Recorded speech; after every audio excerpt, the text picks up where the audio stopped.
So today we're going to be wrapping this steering wheel, which has been damaged by wear and tear. And this is not the type of steering wheel cover where you just put it all over top and then not have to stitch it in place. Those ones tend to be a lot more bulkier. It's a good, easy DIY. So when you take a look at this wrap, it's very tight on the steering wheel.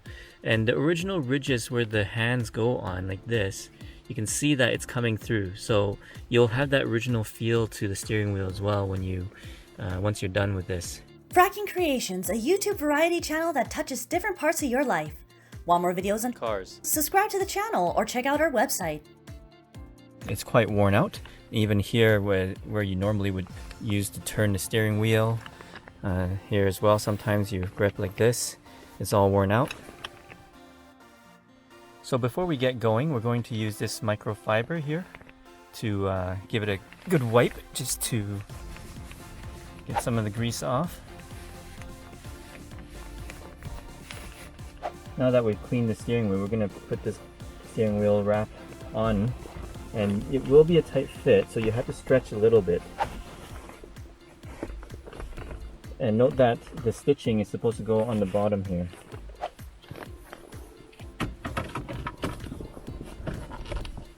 It will stretch. It helped to have somebody help as well. There we go. There we go. Looks good. So you want to center everything. Make sure it's centered. Nice and even. I'm going to test it out. See what it'll look like here.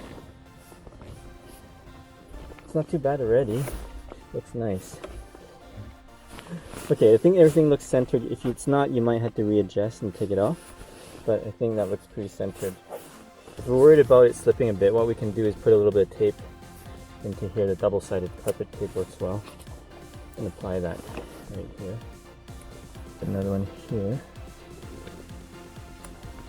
So stick it on first, make sure it's stuck on properly. So we lift this. Put this here.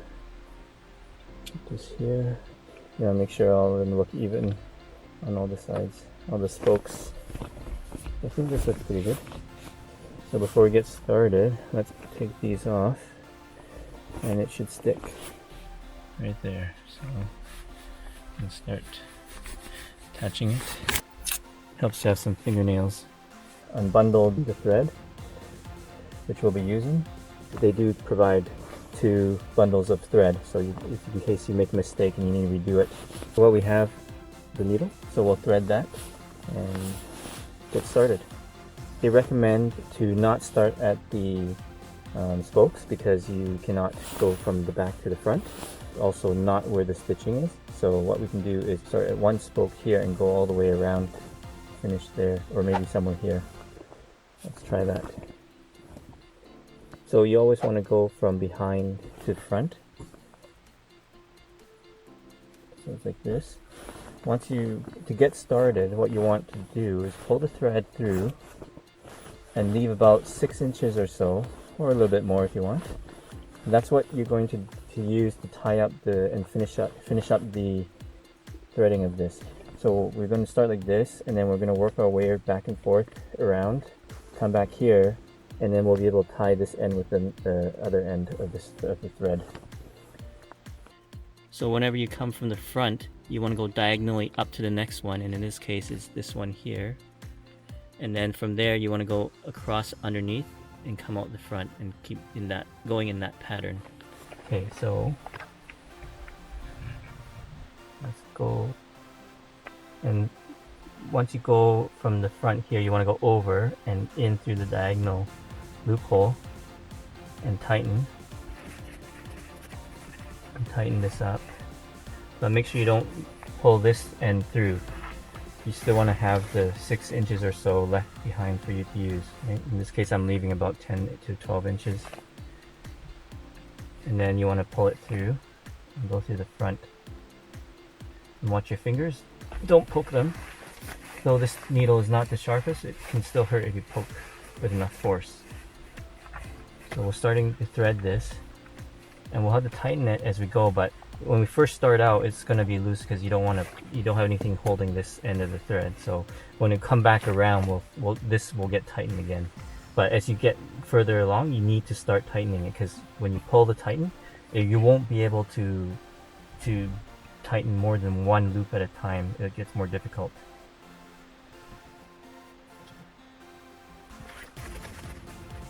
See, as we get more, we'll be able to tighten this better.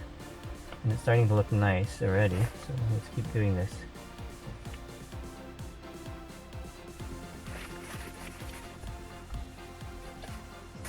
Remember to make sure that all the threads that you've done before are still tight, and don't let this get tangled up as you're sewing this up. As you can see, this is loose here. We want to make sure that we pull it through. We might have to pull this thread a little and then work its way up, right? So if you keep it tight as you're going along, you won't have as much problems, and you won't have to retighten. I'm going to flatten everything out as you continue to go, so make sure you have a nice finish at the end. I'm going to say that this leather material is quite nice. It's nice to touch, and it fits nicely together. It seems to be very high quality. So time will tell as we use it to see how well it lasts as it gets weathered from usage.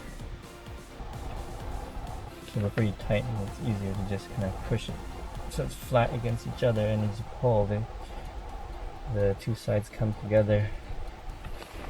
Okay, we're getting to one of those points where the stitching has to change, and that's where the spokes are. Because these two parts can't wrap around the spoke, we'll get as close as we can, and maybe one of these holes here, this or this one, and then instead of going underneath and going around, what we'll do is we'll loop around back and forth here to make it look nice, and then we'll continue to connect the two sides once we pass the spoke.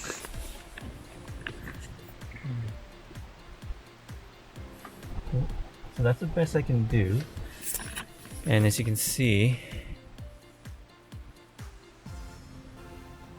I'm pulling as tight as I can here, trying to even everything out, but I don't think I can do another stitch here. It's not going to show up properly.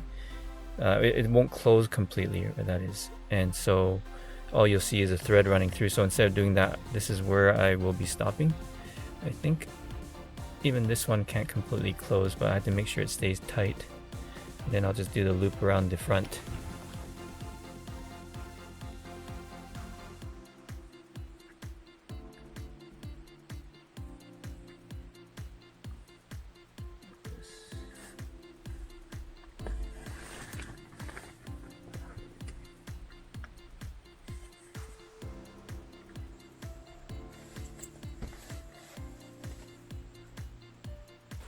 And then thread it through the front.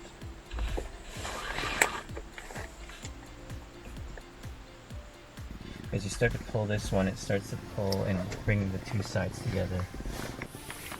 As you can see here, it starts to pull the two sides together here and here, but you will have a little gap.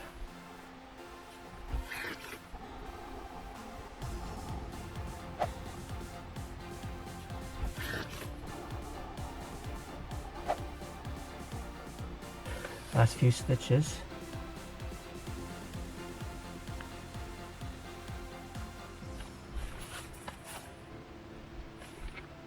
So how do you finish this? Well, this one's coming from the inside, right?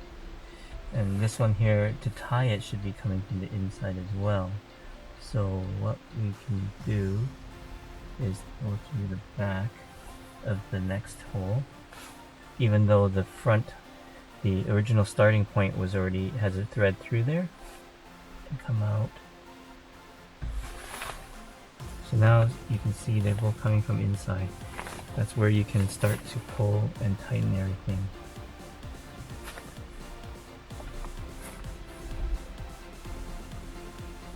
You have to use your fingers, press down as you tighten, or else what's going to happen is it'll lift.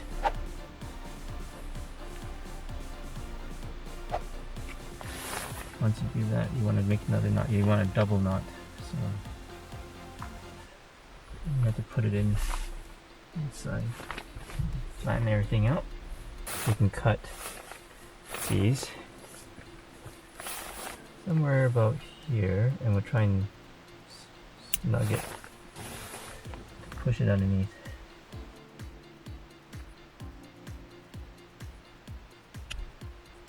Now everything's done. Look at this, not bad.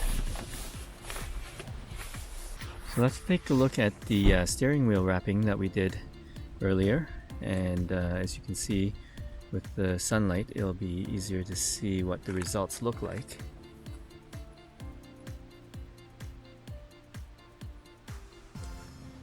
Not too bad. Gives the steering wheel a new fresh look to it. There's other ways you can stitch this on. They do provide 2 threads, and you can do some sort of a cross stitch as well, but you'd have to look into it online to see how that's done. If this video helped you, kindly share and like. Thanks for watching.